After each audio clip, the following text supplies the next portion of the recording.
तो हेलो दोस्तों, welcome to my channel. ये है हमारा 10th मैथ्स 2 महाराष्ट्र बोर्ड का सिमिलरिटी और उसका प्रैक्टिस सेट 1.1 का क्वेश्चन नंबर 2 यहाँ पे सॉल्व करने वाला हूँ। क्वेश्चन नंबर 1 ऑलरेडी सॉल्व कर चुका हूँ।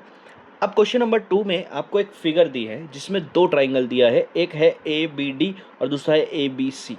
एक ऊपर वाला ट्राइंगल, एक नीचे वाला ट्राइंगल, ठीक है। हाँ, अब यहाँ पे बोला है कि दोनों ट्राइंगल का जो एरिया है उसका रेशो निकालना है, उसको डिवाइड करना है, उसका आंसर निकालना है, ठीक है। अब आपको मैं बता देता हूँ, अगर मैं इस ट्राइंगल, इस जो शेप है, इसको अगर मैं बीच से कट कर दिया या ए बी से कट कर दिया तो दो ट्राइंगल बनेगा।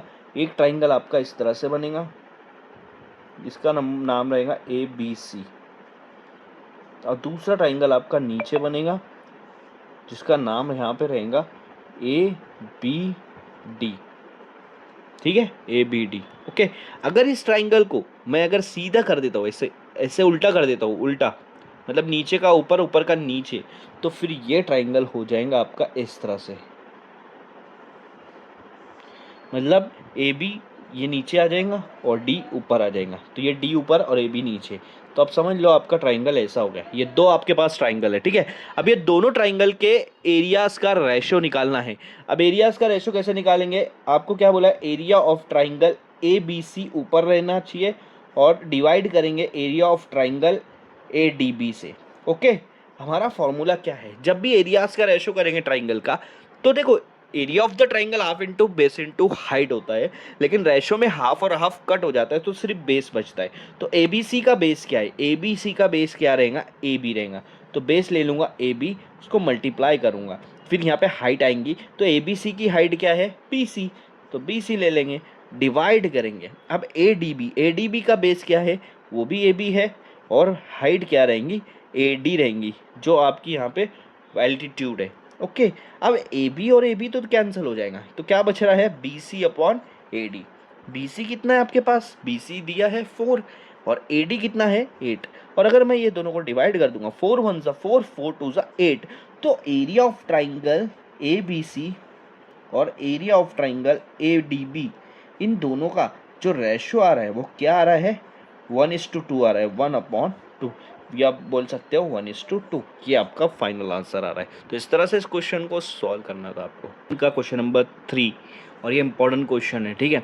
तो क्वेश्चन में आपको यहाँ पर ये शेप दिया है, ठीक है, ये फिगर दी है, और बोला है कि आर क्यू पी एस और पी आर की वैल्यू दी है, क्यू टी निकालना है आपको। तो सबसे पहले जब भी आपको ऐसा क्वेश्चन आया, ये वाला क्वेश्चन, तो आपको क्या करना है, मैं आपको एकदम सिंपल सा कंसेप्ट बताता हूँ।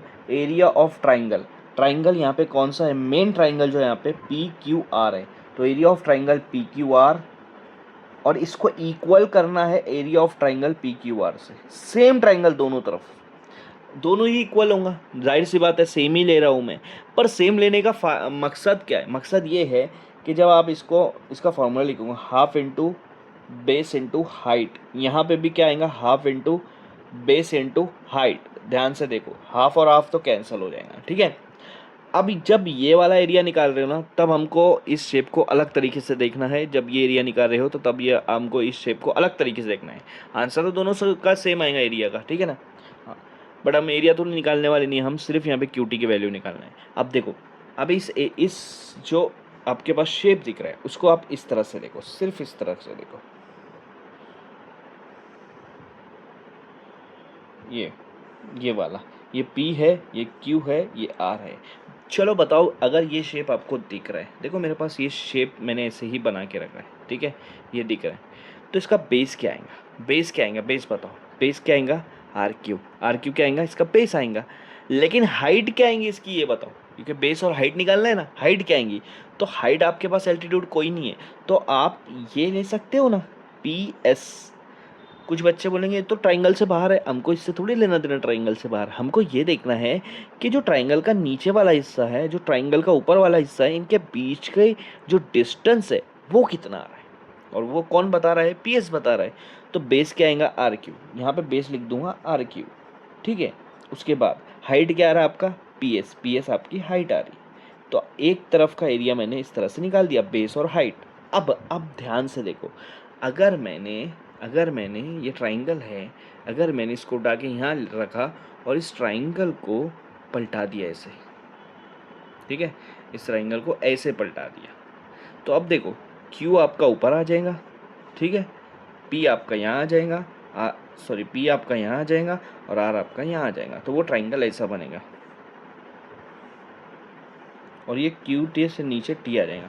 बस इस ट्राइंगल को ऐसे लेके ऐसा पलटा के यहाँ रख दिया, ठीक है। अब अगर ट्राइंगल को देखेंगे तो उसका बेस क्या आएगा, PR। तो इस तरफ बेस ये वाला लिखना है PR, और हाइट क्या आएंगी, QT आएंगी। तो ये QT लिख देंगे। एक ही ट्राइंगल को आप कई तरीके से देख सकते हो अगर पॉसिबल है तो, है ना। अब RQ की वैल्यू क्या है, 6 है। PS की वैल्यू क्या है, 6 है।